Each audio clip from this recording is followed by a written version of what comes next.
It's time to revisit the 2000s and check out one of the most influential rock bands of this decade, Fall Out Boy.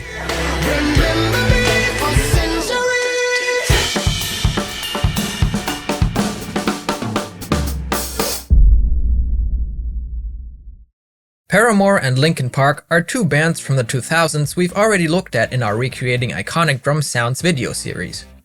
Haven't seen those episodes yet? Make sure to check them out. But before you do so, here's everything you need to know to recreate the drum sound of Fall Out Boy drummer Andrew Hurley. Fall Out Boy is an American rock band that formed in 2001. While there were some lineup changes in the first 2 years of the band's existence, this stopped when Andrew Hurley became the band's permanent drummer in 2003. Ever since this moment, Patrick Stump, Joe Troman, Pete Wentz, and Andrew Hurley are Fall Out Boy, and with the exception of a hiatus of 3 years, are continuously putting out new music. In this video, we want to check out two of their songs, one before and one after the break. It was back in 2005 when they released the album From Under the Cork Tree that was about to become their mainstream breakthrough. The song we picked off of that album is one of the two top 10 singles, Dance Dance.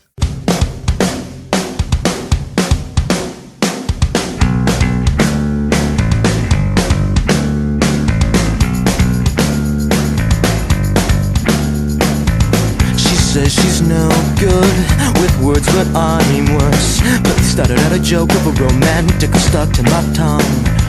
Way down with words too over dramatic. Tonight it's a can't get much worse. Worse, no one should ever feel like I'm 2 quarters and a heart down, and I don't wanna forget how your voice sounds. These words are all I have, so write them. So you need them just to get by. Pretty straightforward pop-punk music with a natural drum sound. Neil Averon, the producer of this album, did a very good job in capturing the energy of their performance. Just as a side note, he also worked on both albums that followed and is also credited as producer and mixing engineer for their latest release, So Much for Stardust, released this year in 2023. But let's focus on the drum sound. Hurley is not a drummer who is well known for huge setups. Usually a 4-piece kit with either a 22-inch kick and 12 and 16-inch toms, or even a 24-inch kick and 13 and 16-inch toms are enough for him. Throughout his career, he played different brands including CNC drums, DW, and now Tama. Since we have a 24, 13, 16 kit in our stock that we've never properly used for a recreation, we saw the chance and went for it. This lovely kit is a PDP Concept Classic. The wood hoops make this maple drum kit stand out even more. The snare we picked is a 14x6.5 PDP Concept Steel snare. The steel shell of the snare drum works great for the amount of tone and overtones we need to recreate Hurley's sound. For some extra durability paired with the open qualities of a single ply head, we went with a Remo X14. While the classic single ply head, the Ambassador, is made of a single ply 10mm Mylar, the X14 head is made of a 14mm film. The tuning here is in a medium range, and Pascal managed to hit the exact pitch of the original.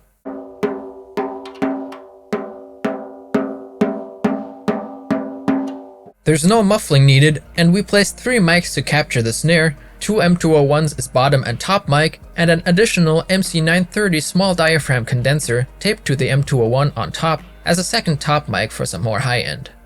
The second mic isn't that important for Dance Dance, but more so for the second song we'll be looking into afterwards. One more mic that's important to mention, since it has quite a huge influence on the snare sound, is the M70 Pro X Pascal placed as a mono wurst mic above the kick drum.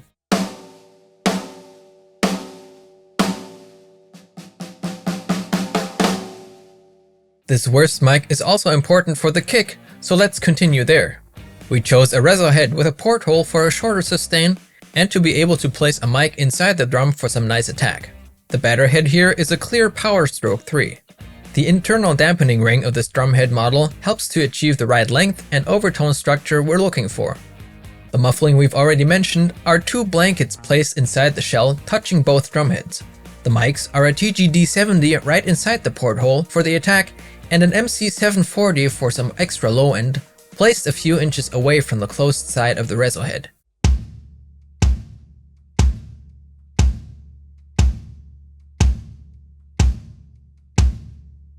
For the toms, we also picked clear heads.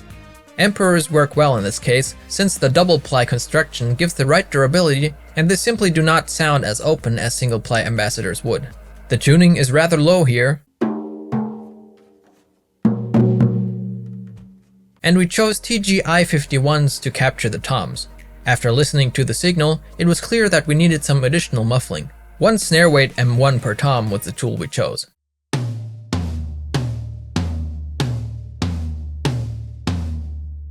A really nice and fat tom sound right there. The whole kit sounds pretty warm and natural, exactly like the original. Now when it comes to cymbals, Andy Hurley was well known for being a Sabian player for years, but he recently switched to Zildjian. However, we didn't know about that, and so we did not choose the same cymbals he has from our Zildjian collection. We simply went by ear and tried to get close to what the setup on the recording sounded like. Back in the 2000s, his cymbal sound used to be pretty bright, the classic pop-punk sound. We went with mainly A custom cymbals for this. 14-inch A custom hats, 18 and 20-inch A custom crashes, and a brilliant 21-inch K crash ride. The overhead mics are two M90 Pro X's, and the room mic is another M201. Now it's time to dance.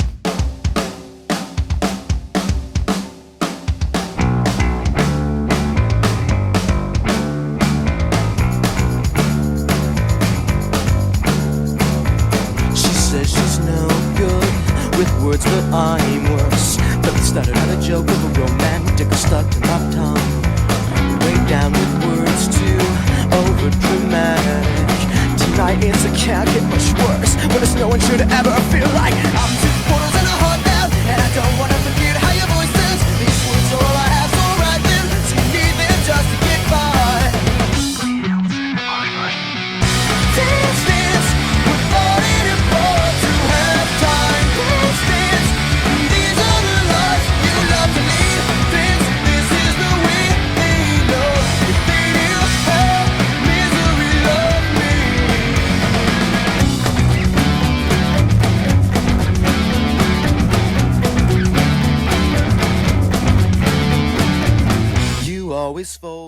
Of course, tuning the drums the right way is one thing, but playing with the right energy is something completely different. Hurley really put in a lot of energy for all his performances. What do you think? Did Pascal get close? The second song we picked is from 2014 and is called Cnturies. Have a listen.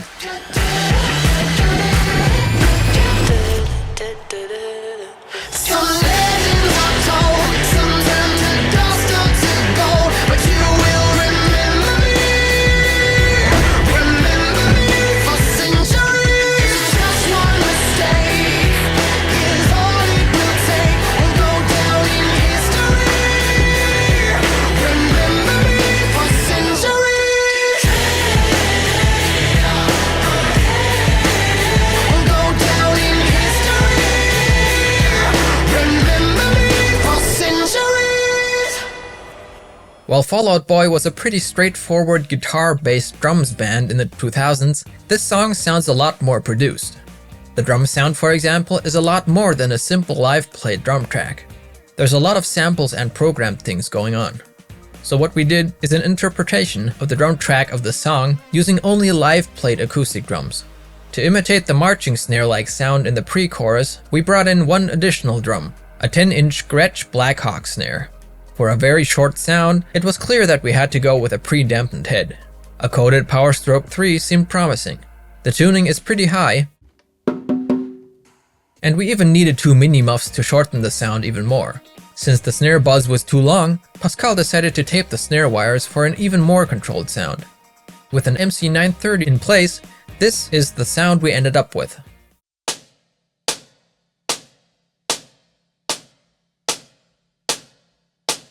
Besides that, we also had to go for a completely different cymbal setup. The cymbal sound for this song is a lot warmer and lower than for Dance Dance.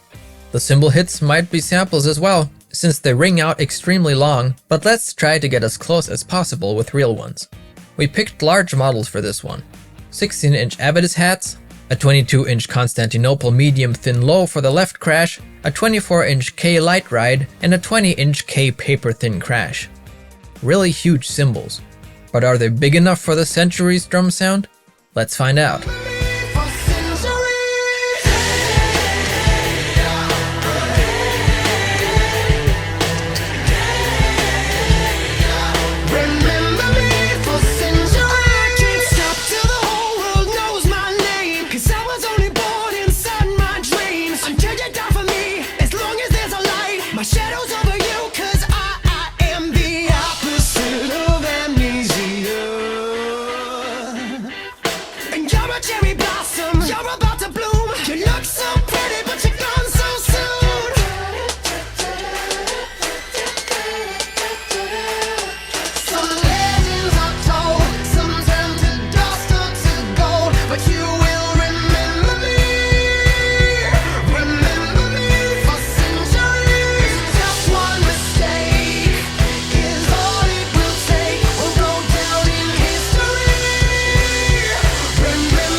Both drum sounds will be available as sample packs for you to use in our Art of Drumming shop, and if you want to support us even more, there's a donation link in the description. Every penny helps us to sustain our work and continue to create content by drummers for drummers. Thank you all so much for watching this video, share your thoughts in the comments, and see you in the next videos.